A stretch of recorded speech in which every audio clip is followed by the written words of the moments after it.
Hi friends, I'm Chelsea Grayson coming to you once again from the Office of the CEO.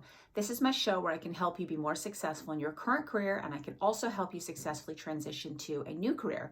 Now, if you recall last week, I gave you my top 10 tips for how to successfully work from home. This week, I'm giving you my top 10 tips for how to successfully manage your employees remotely. Because remember, not only are they working remotely now, you're working remotely, and you're all working remotely from each other. So it takes a very special skill set in order to make that work successfully. And the advice I'm going to be giving today applies up and down the ladder. So it can apply to the CEO who's running the entire company. It can apply to middle management that is managing a large group of employees, but it can also apply to lower level team leaders and managers who might be managing a team of only 3 to 5 people.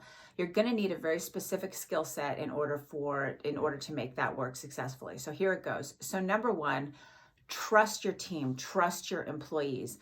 If you're just constantly hovering and randomly hovering over them like a nervous den mother, they're going to start to feel resentful that potentially you don't trust them to get their work done as they normally would be getting it done. That's going to make them a lot less productive. They're going to start to chatter with each other or vent to their friends. They're going to do a lot less working and a lot more just sort of resentful venting. So how can you make yourself trust them more? Because it's probably not that you don't trust them. It's just that you're nervous yourself. And so in order to make sure everyone is working and exerting energy in respect of the job, you're going to constantly be checking in with them a lot more than you normally would. So ways to make yourself feel more comfortable is you can establish daily check-ins, sort of start of the day check-ins, where everyone comes together in a video conference and everyone checks in, or everyone checks in via text or email. And then end of the day wrap-ups, where everyone sort of says very quickly, whether again it's email or in a quick video conference, here's everything that we got done today, or just sort of here's the bottom line and here's how far we moved the ball down the field. So if you establish check-ins like that, then you don't have to check in with them constantly during the course of the day, and you can just let them work because you know that there's a status update coming at the end of the day. So 2, along those lines, on a related note, focus on the goals that you've asked your employees to focus on and not on their minute-by-minute or day-to-day or even week-to-week activity. So trust that they are working on the minute-by-minute, working right now type of thing. They are engaging in their process. They're engaging in the same process that they always have quite successfully at the office. And instead monitor whether projects are getting completed overall. Are they getting completed well? Are they getting completed on a timely basis? Are deadlines being met? So if you focus on what's being accomplished and when it's being accomplished, and you don't focus on what people are doing at any given moment or what their process is, again, they are going to feel a lot less resentful. You're going to have a nice peace of mind that you don't have to constantly monitor their minute-by-minute actions, and you'll be able to get your own work done. So number 3, communicate regularly and in a very transparent way with your team, in a way that doesn't necessarily require them to communicate back, but is meant really for information distribution only. So that could be that you send out, almost like Governor Cuomo is doing in New York, you sort of do an every morning sort of press conference, as it were, but it's maybe a daily email where you send them status of sort of how the company is doing generally, kind of what the company overall is focusing on as a big mission or a big vision. Sort of, how are current events impacting the company today or this week, how their piece of the puzzle in the overall scheme of things at the company is having an impact on the big picture, how you're doing, how other members of the team are doing that might be out sick, for example, or might be out of commission, whatever it is. Do a daily check-in with them where it's just you communicating information to your employees, not something where they're each having to reply back and give status on anything, where they're just feeling like you're communicating with them very transparently about what's going on with the company overall and how their piece of the company is contributing. So number 4, again, along those lines, continue to message the overall company's vision and mission, and how your employees are playing a part in driving that overall vision and mission, so that they don't lose sight of those big overall call to actions. these are the reasons why these employees likely joined this company to begin with. Those are the really inspirational visions and missions of the company that are going to keep the employees going at a time when they're all feeling discombobulated, they're feeling a little bit alienated probably, and they might be feeling scattered. So if you can continue to keep their eye on the company's overall mission and how each employee is driving the success of that mission, that'll go a long way towards inspiring your companies to remember what it is they're working for. So number 5, and I think this goes without saying, but I did want to mention it, instead of scheduling conference calls, as much as you can, convert to all video conferences, whether this is via Zoom or some other service. These are really easy to set up these days. You almost have no excuse not to do it. The thing is, even on a phone call, it's somewhat like an email where tone can get lost. Sometimes connections aren't perfect, so there's a little bit of a lag time, or the reception isn't great and you're not hearing people very well. You don't really know, how people are feeling about things because you can't see facial expressions. You're not even sure that everyone's truly engaged because on a call, they could be also scrolling through Instagram, right? So if you've got everybody where they can all see each other, they can see that everyone's dressed up, relatively appropriately, right? So we're all out of bed, we're all feeling good. You can see people's facial expressions. Are they disengaged? Are they really interested in something? Does it look like they have something to say, but they're not able to get a word in edgewise, so you can call on them to make a particular comment?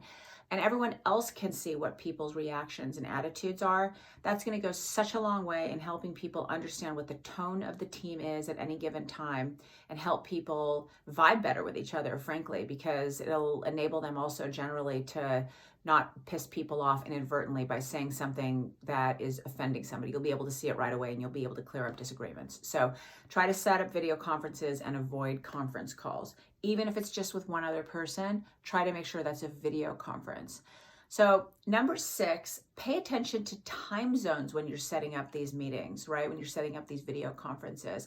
Some people are 3 hours ahead. Some people are 3 hours behind. If it's international, you could have a 9-hour time difference. Try to make it in a relatively sweet spot for everybody. And along those lines, if you know you've got people on your team that have kids, try to schedule video conferences as much as you possibly can, not during the time when they're homeschooling their kids, when they're getting their kids up in the morning, when they're feeding their kids dinner at night, or when they're getting their kids in bed. You could ask them what their schedule is and what would be a preferable time to have a conference call as much as you possibly can within the confines of their child-rearing duties. So try to be mindful of time zones and also what people have going on in their personal lives. So number 7, schedule social time, right? I mean, people are going to be missing meeting people, for coffee and between calls or meetings, just talking to people in the hallway, dropping in on people in their offices.